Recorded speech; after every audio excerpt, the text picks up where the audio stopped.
नमस्कार। My channel my views. आप सारे कैसे हैं? अच्छे ही होंगे। आज मैं बात करेंगे भारत पाकिस्तान। आप लोग सारे देख रहे हैं जो भारत पाकिस्तान में क्या हुआ, कब लड़ाई स्टार्ट होगा। मैं बता रहा हूँ लड़ाई स्टार्ट होगा कुछ दिन बाद। अभी होने वाला नहीं है, थोड़ा हमें तैयार होने दीजिए, क्योंकि लड़ाई ऐसे नहीं है जो हमारा मिलिट्री सीधे जाके बॉर्डर क्रॉस करके गोली मारना चालू कर दिया, आगे भागते रह गया। ऐसा नहीं होता है।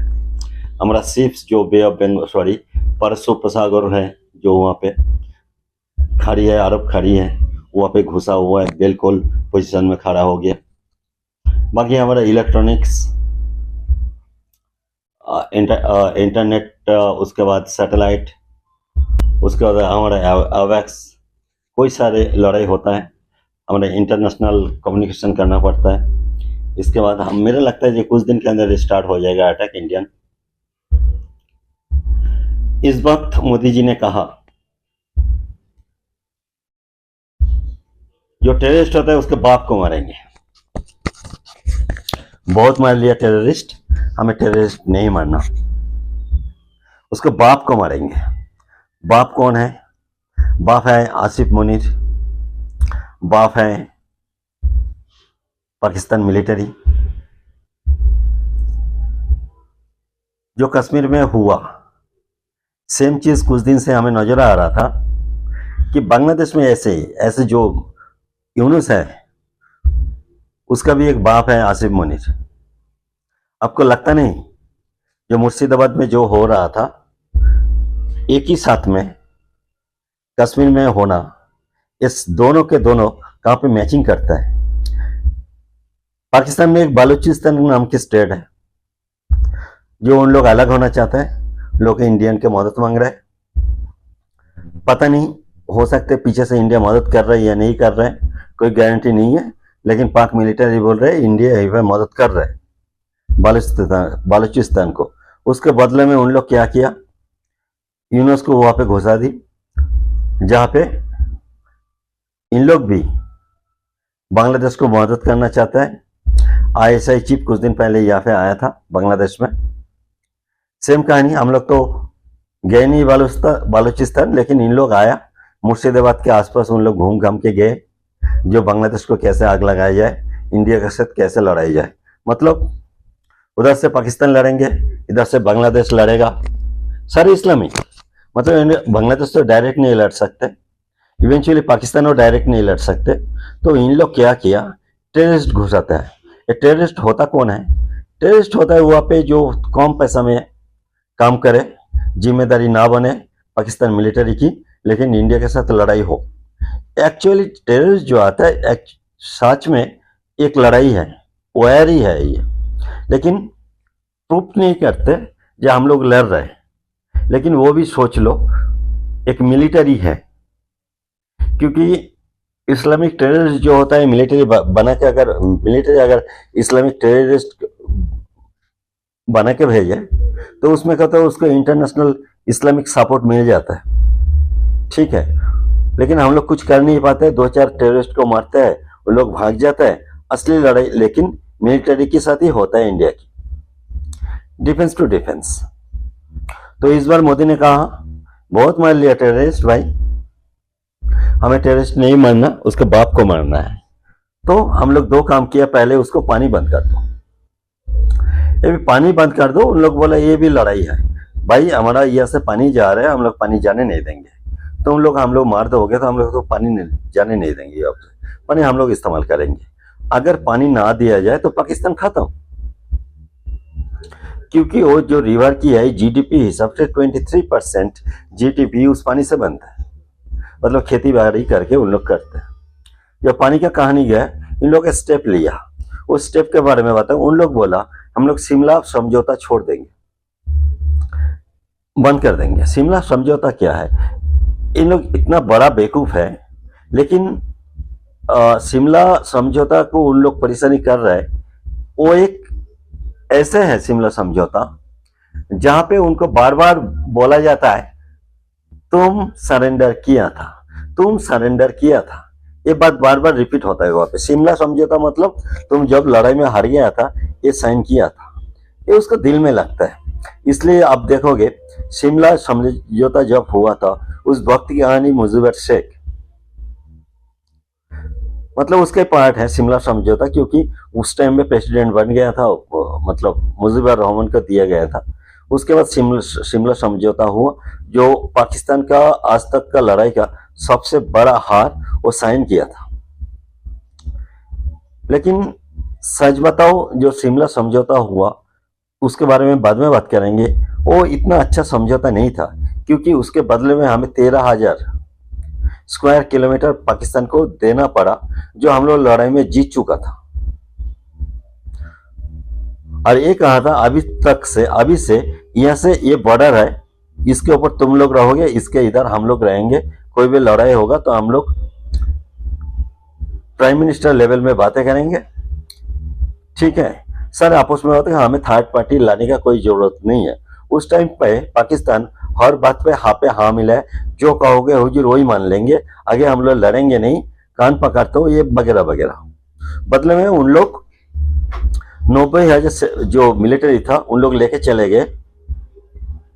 देखो एक पॉइंट है, 90,000 मिलिट्री वो लेके चले गए, 13,000 स्क्वायर किलोमीटर जो हम लोग लड़ाई में जीता था वो हम लोग देना पड़ा, बदले में कुछ नहीं मिला हमें। क्या मिला? सब कमिटमेंट, ये करेंगे वो करेंगे, जो बोलोगे वही करेंगे, ये एग्रीमेंट में लिखा हुआ है। वहां पे सिर्फ एक पॉइंट में है कि हम लोग थर्ड पार्टी को नहीं बुलाएंगे, इवेंचुअली यूएन को नहीं बुलाएंगे। अभी बात देखो, कुछ दिन बाद वो यूएन जाना चालू कर दिया, कश्मीर करते रह गया। मतलब उन लोग एक्चुअली शिमला समझौता माना ही नहीं है। तो अभी क्या हुआ, हम लोग जो दिया था उसको बॉर्डर को हम लोग येलो सी माना था, ये यहाँ से यहाँ तक पाकिस्तान है। इस टाइम हमारे पास एडवांटेज आ गया, जब हम लोग उसको ना माने तो क्या कर लोगे। मतलब इंडियन मिलिट्री इस टाइम में पाकिस्तान के अंदर जितना घुसेगा उतना ही इंडिया का होगा। तो इस टाइम में पाकिस्तान का पोजीशन वो नहीं है जो उन लोग सोच सकते हैं कि इंडिया के अंदर घुस जाएंगे, जमी दखल कर लेगा। इस हालत में जब उतना पावर नहीं है, ये शिमला समझौता का हटा देना उसके लिए खतरनाक होगा, क्योंकि इंडिया को हाथ में पावर ज्यादा आ गया। रही यूएन में तो तुम लोग कश्मीर इश्यू लेके जा ही रहे थे, उसमें कौन सा घंटा कर लिया, कुछ नहीं कर पाया। मतलब इधर का कश्मीर तो उसका हाथ में नहीं गए, लेकिन इस वक्त है क्या, बाई फोर्स हम लोग अगर ले लिया तो इट्स ओके, क्योंकि शिमला एग्रीमेंट इन लोग माना नहीं। अभी हम लोग देखते हैं जो बांग्लादेश से आप मुर्शिदाबाद में देख रहे हो, और वहां पे जो टेररिस्ट अटैक हो, यहाँ पे कहां पे तालमेल बैठता है। मतलब हमें काउंटर बंगाल को भी करना चाहिए। मतलब कुछ गड़बड़ तो उधर जरूर है, जो पाकिस्तान से तरफ से सेटिंग किया गया। डॉक्टर यूनिस पूरा एक पाकिस्तान का जो मिलिट्री प्रधान सेम मेंटालिटी रखता है। इन लोग मदरसा छाप है, इन लोग अजीब अजीब करते रहते हैं। इन लोग लड़ाई मड़ाई खास समझते नहीं है। इन लोग से एक ही काम है, जो हिंदुओं को मारो। इस वक्त हिंदू मुस्लिम करना ठीक नहीं रहता है, तब भी जो काम किया वहां पे कश्मीर में एक हिंदू को शनाख्त करके गोली मारा, ये काम पाकिस्तान मिलिट्री पहले भी किया। अगर मैंने सुना जो बांग्लादेश से आए थे उन लोगों को, जो बूढ़ा बुजुर्ग था उन लोगों से सुना, जो यहाँ पे काम किया बांग्लादेश में, जो बंगाली को हत्या किया गया था, उसमें देखा जाए तो उन लोगों को ऐसे कपड़ा उतार के हिंदू होना मुसलमान देखा, कलमा पढ़ने के लिए बोला, उसके बाद गोली मार दी, चाकू से मार दी। सेम कहानी। मतलब पाकिस्तान मिलिट्री का एक मिलिट्री की बताता हूं मैंने, धर्मीय हिस्सा में दूसरा जगह में ऐसा होता नहीं है। वो एक प्रैक्टिस है, ऐसे उन लोग खतरनाक हालत करते हैं, डरा देते हैं, ऐसे ही मारते हैं। और उन लोग मारना, इंडिया और भारत एक ही चीज होता है। मतलब इंडियन मुस्लिम को उन लोग खास मुस्लिम नहीं मानते हैं। हमारे इधर का लुंगी पार्टी जो भी सोचे, लेकिन पाकिस्तान वाले इनको मुस्लिम नहीं मानते। वैसे अफगानिस्तान वाले जो है वो पाकिस्तान को मुस्लिम नहीं मानते। मतलब ऐसा कुछ नहीं है। तो हम लोग लड़ाई में जाएंगे। अभी आप लोग लड़ाई में क्या क्या उम्मीद, क्या क्या जीतना है आपको, मतलब क्या उम्मीद रखते हो आप लोग लड़ाई में? क्या चाहिए पाकिस्तान से? हमें तो 26 का बदला चाहिए, उसको 26 लाख भी हो जाए खुशी की बात होगी। मतलब 26 के बदले में हमें 26 लाख चाहिए लाश। इसके अलावा प्रॉब्लम क्या इसमें खत्म हो जाएगी? मुझे लगता नहीं, ये टेररिस्ट आते रहेगा तो हमें पाकिस्तान के इतना तोड़ना है जो टेररिस्ट भेजने का किंबा इंडिया के साथ लड़ने के लिए उसको हिम्मत ही ना हो। तो करना क्या है, हमें एटलीस्ट पाकिस्तान को 4 टुकड़े, 4 अलग अलग कंट्री बनाना पड़ेगा। बलूचिस्तान, सिंध, ये तो हुआ 2। पंजाब भी अलग से ही बनेगा क्योंकि वो मेन पाकिस्तान है, पंजाब भी अलग से ही बनेगा, 3 हो गया। उसके बाद खैबर पाख्तूनख्वा है।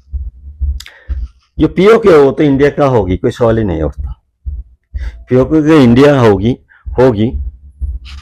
अभी हो जाए या 1 साल बाद में हो जाए, लेकिन जो लड़ाई होगा इंडिया के साथ उसके बाद पाकिस्तान गए। ये आसिफ मुनीर वगैरह इस टाइम में उनका पता नहीं था, उनका पेट्रोल भरने के लिए, जो टैंक में लड़ने के लिए पेट्रोल भरेगा उसका पेट्रोल नहीं है। उन लोगों के पास बहुत जज्बाती है। उन लोग कुरान पढ़ के न कौन सा क्या पढ़ के लड़ाई में आते हैं। उन लोग मरने में डर नहीं लगता, ये तो बात सच है। लेकिन ये सारे कहानी है ना, आज की नहीं है। ऐसे लड़ाई पहले होते थे, आज से करीब 500-700 साल पहले ऐसे तलवारी लेके उन लोग आते थे, लड़ते थे, उसके बाद कलमा पढ़ा के गला काट देते थे। वो अभी उस दुनिया में है, लेकिन इंडिया बहुत आगे जा चुके हैं। इस टाइम में लड़ाई ऐसे होता ही नहीं है। देखो पैलेस्टाइन के पास मरने के लिए लोग कमी नहीं है। उन लोग मिनट के अंदर गर्दन काट लेगा, अपना काटे या दूसरे के काटे, उन लोग काट सकते हैं। लेकिन इजराइल उसका क्या हाल किया भाई। लड़ने के लिए पढ़ाई का जरूरत है, जज्बा की नहीं। ठीक है, ना पैसा है, ना टेक्नोलॉजी है,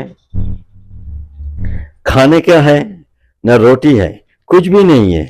इंडिया का साथ लड़ना चाहते हो, लड़ो। इस बार देखते हैं। हमारे देश में भी कहते हैं ये पढ़ाई कोई पढ़ाई नहीं है, जिस दिन मुसलमान लोग पढ़ेगा उस दिन उसका इस्लामियत खत्म, क्योंकि सोच बदल जाएगा। मुसीबत तो वहां पे है। एडुकेशन इस्लामिक सोच को बदल देता है, और एडुकेशन नहीं रहता तो सुअर बन के रहना पड़ता है। अभी हम लोग सुअर मारेंगे एक एक गोली करके, सुअर का शिकार नहीं, जैसे बकरी को मारता है ना, ऐसे मारेंगे हम लोग। भागने का जगह नहीं मिलेगा, जहां पे भी उसके गड्ढे में भी घुस जाए और सुअर, वहां पे भी बम मारेंगे हम लोग। ऐसे मारेंगे जब पाकिस्तान या उसके बाप बन के बैठा हुआ है, जब हमारे पास कौन सा बम है, एटॉमिक बम है, न्यूक्लियर बम है। तो ना मुझे समझ में नहीं आता है एक्चुअली पाकिस्तानी लोग कितना % न्यूक्लियर क्या चीज है ये उनको पता है, नहीं पता उनको। वो एटम पता नहीं, एटम बम तो जानते हैं। उन लोग सोचते हैं एटम बम एक बम है जो हम लोग पेट्रोल बम छोड़ते हैं, ऐसे कोई बड़ा सा बम होगा। उसको न्यूक्लियर के बारे में कोई आइडिया नहीं है, वहाँ पे इंस्टीट्यूट भी नहीं है। जब उसके जो बच्चे लोग पढ़ते हैं ना, वहाँ पे क्या क्या पढ़ता है, अजीब अजीब पढ़ाई करता है वहाँ पे। हमारा तो भाई 5-6 का बच्चा भी न्यूक्लियस क्या है, न्यूक्लियर क्या है, एटॉमिक क्या है, अच्छा से जानता है। आज इतने तक, फिर मिलेंगे। वेट कर रहा हूं कब हमारा बम फोड़ेगा, कब हमारा फाइटर प्लेन वहां पे जाएगा और उसको जो इस्लामाबाद उसको बिल्कुल धुआं कर देगा, उसको खंडर में परिणत कर देगा। उसके बाद वहां पे BLA वाला अटैक करेगा, उसके बाद स्वाधीन होगा बलूचिस्तान। हम लोग सारे सपोर्ट करते हैं बलूचिस्तान को। फिर मिलेंगे। दुआ।